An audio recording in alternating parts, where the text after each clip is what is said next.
Hey guys, welcome to today's video. In today's video, I'm joined by Anthony Zhang, who is the co-founder and CEO of Vinovest. Anthony, to start, I'd love for you to just give like a quick summary of what Vinovest does.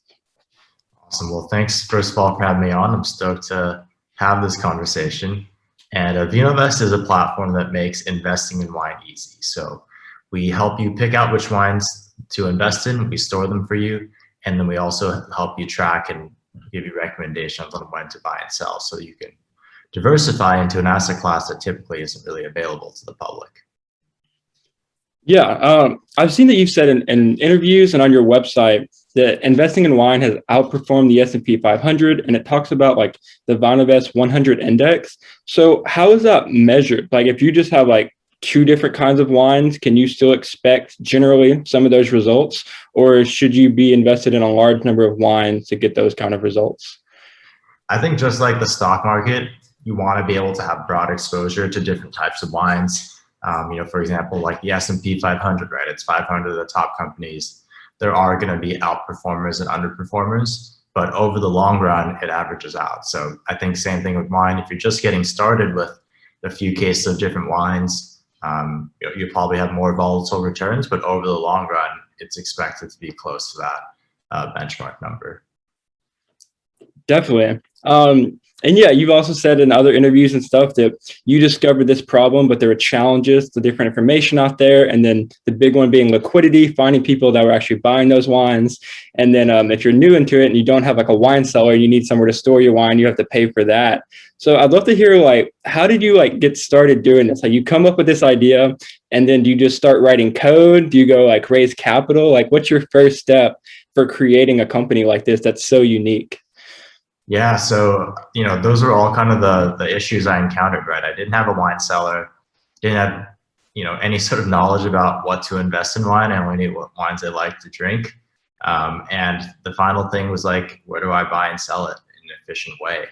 And I realized that you could really be able to succeed by taking a data-driven approach. So it started by just like scanning a bunch of websites where I could buy wine, comparing prices, seeing which were the best deals. And then there's also the same websites are looking to buy wine from other people, and you could actually flip it and have arbitrage opportunities. So it kind of just started there with like me spending a ton of time online and researching, and then realizing that we could also be able to buy wine and store it at the warehouses where the wine is already located. So that, I think, was really a key insight, because it meant that I did not have to essentially become like a global, like, FedEx fulfillment center with all the wines running through in and out of my place.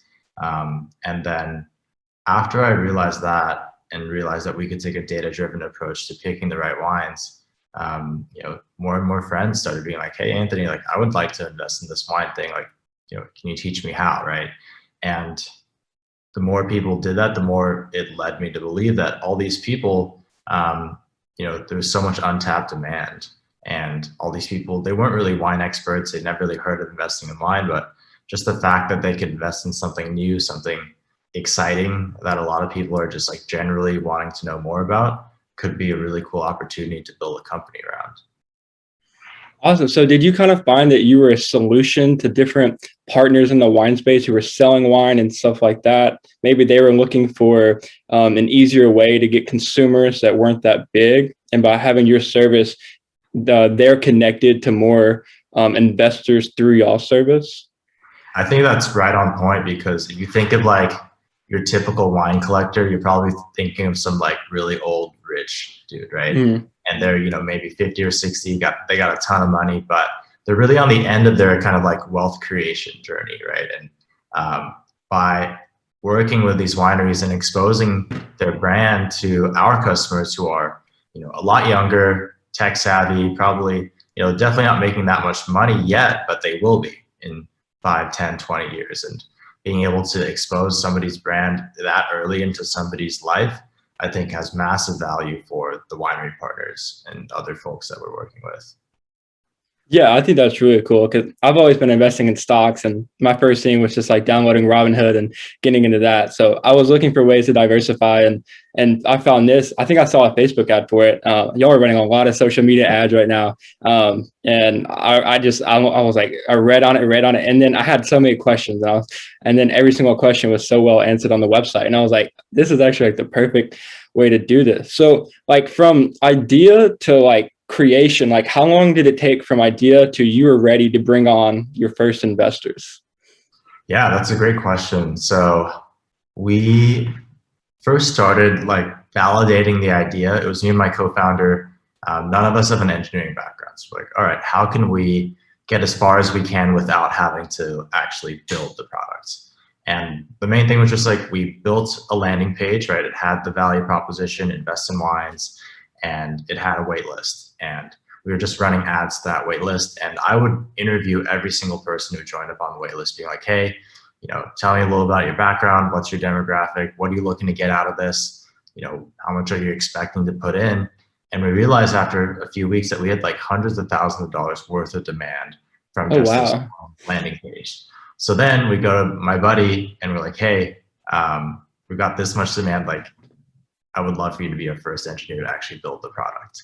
So it took us about 8 weeks to actually build the product, and we launched it right after that. And been That's slowly. awesome. 8 weeks. I was expecting much longer than that. So that's incredible right there.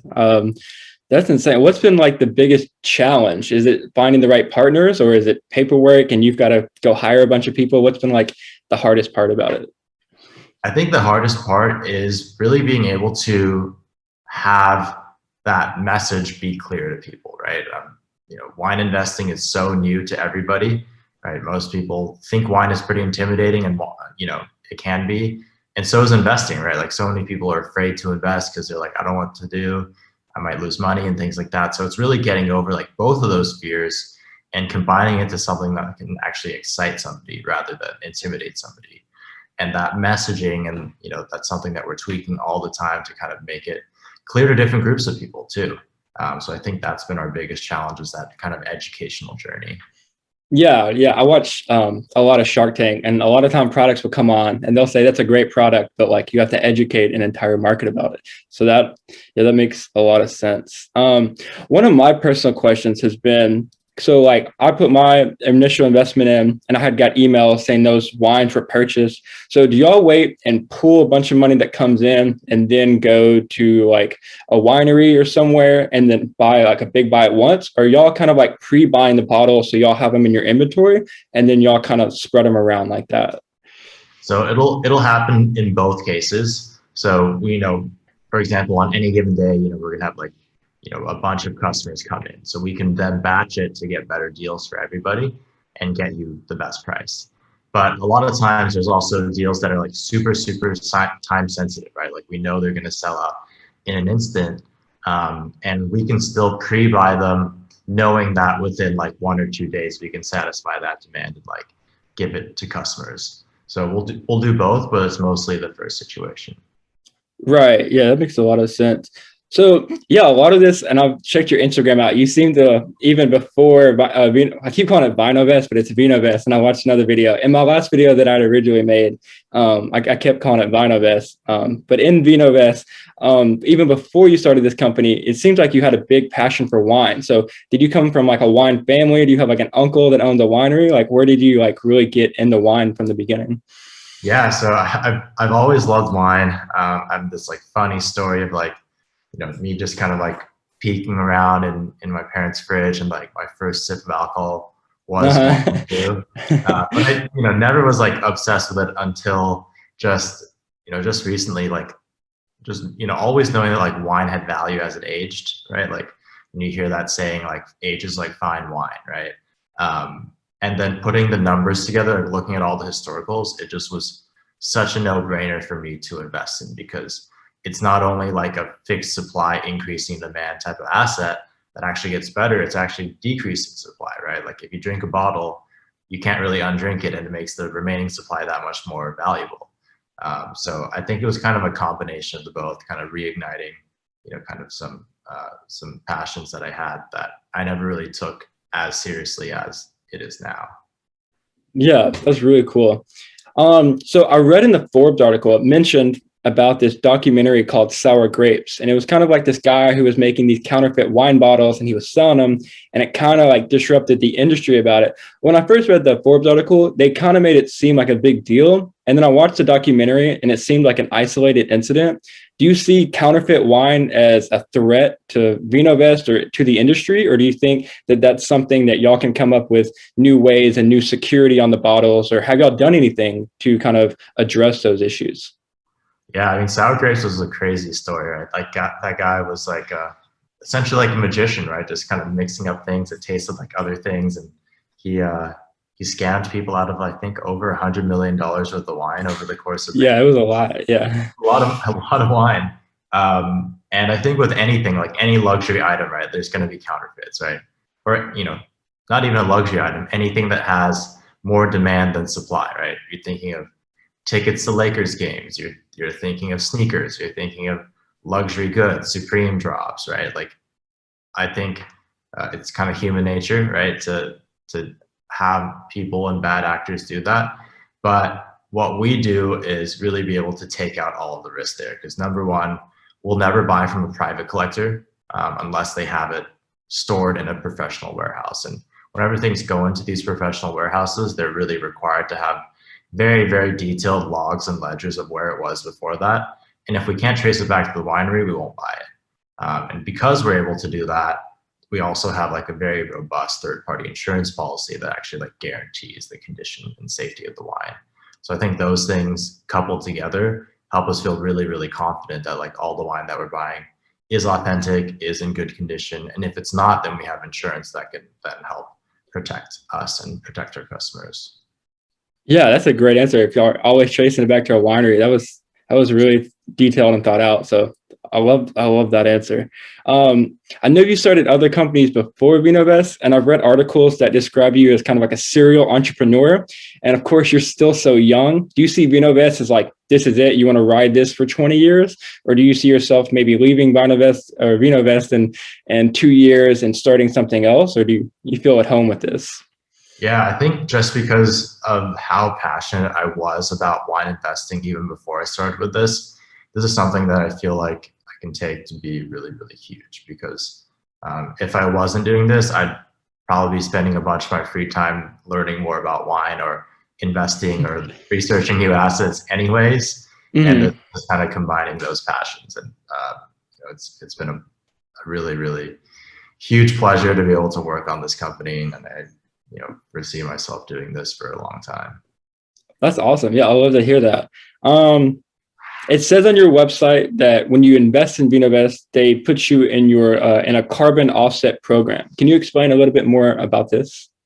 Yeah, so we as a company believe that we should do as much as we can to be able to minimize our impact to the world, right? So that's why when we set up our warehouse facilities, we didn't just set up one and make everybody ship to us. Like we're working with the existing systems, and if the wine doesn't have to move, we're just going to keep it there as like a digital transfer of ownership.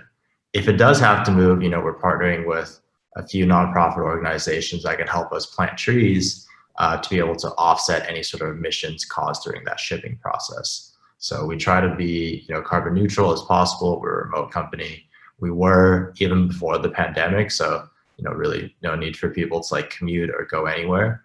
And I think it's just something that my co-founder and I cared quite a bit about in terms of what we can do in terms of our small impact that can hopefully turn into a much larger impact in the future. Yeah, for sure. I loved everything about that. And the rest of these questions are going to be from subscribers. So some of them are a little bit silly, but they're all kind of interesting. The first question is, why is it vinovest.co instead of vinovest.com? Oh boy, that's a great story. So Vinovest.com is owned by this super sweet lady who literally knits vests for wine. So it's a literal like Vino vest. And Okay, you yeah. can put on the wine bottle kind of like a koozie or like just like dress it up.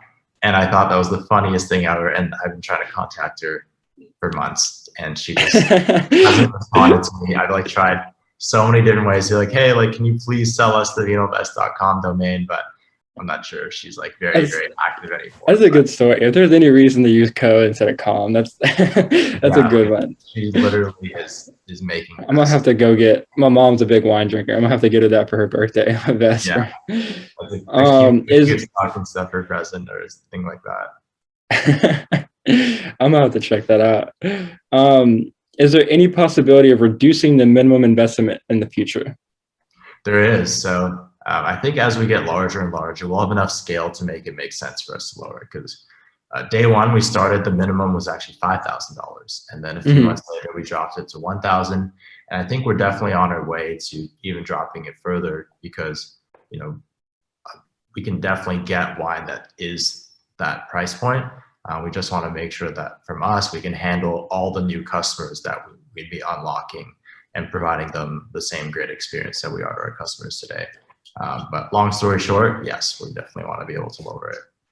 Yeah, I've been talking to people and they're like, they just want to like taste it first before they do it. And then they'd probably want to invest, because I've been so happy with my results so far. So I think that's where it is. They probably like want to invest 500. And then if they saw the good results, then they would put more in. But I think it's just them wanting to taste it. Got a couple of people that asked me that. Okay, so you said on your website that if people want to drink their wine, like y'all will ship it to them. Is this something that a large number of people do, or is it like this probably happens like twice a month or something? Yeah, it's pretty rare, right? I think people like the fact that they can. That option is pretty cool, right? Because you can't really do that for nearly anything else, right? Even if you invest in gold, you can't really like ask for someone to ship you a gold bar, right? Right. Yeah. Nor would you probably want to. But wine can be consumed and enjoyed, and not many people have asked for that, but it is something that we can do. Yeah. What is the total amount of assets under management for Vinovest? So right now we're managing just north of $20 million. Oh wow, that's awesome. What is your favorite cheap wine? Favorite cheap wine? I like that. So I would definitely go with the white wine. I think Sauvignon Blanc from New Zealand is like really nice and crisp and really delicious on a hot day. So that would be, if I were to pick one, I think it would be like the Cloudy Bay New Zealand Sauvignon Blanc. Awesome. Yeah, so that's the rest of my questions. Thank you all, everybody, for watching. I appreciate Anthony so much for hopping on this call. You can find him on Instagram at Anthony_J_Zhang, and I will link that in the description. Thanks, guys. Hey, guys, thanks so much for watching this video. If you liked it, please hit that like button. It's a really easy way to show support for my channel, and it really helps me out. You can find me on Instagram, Twitter, and TikTok, username @LandrumCapital. Again, thanks so much for watching, and have a great day.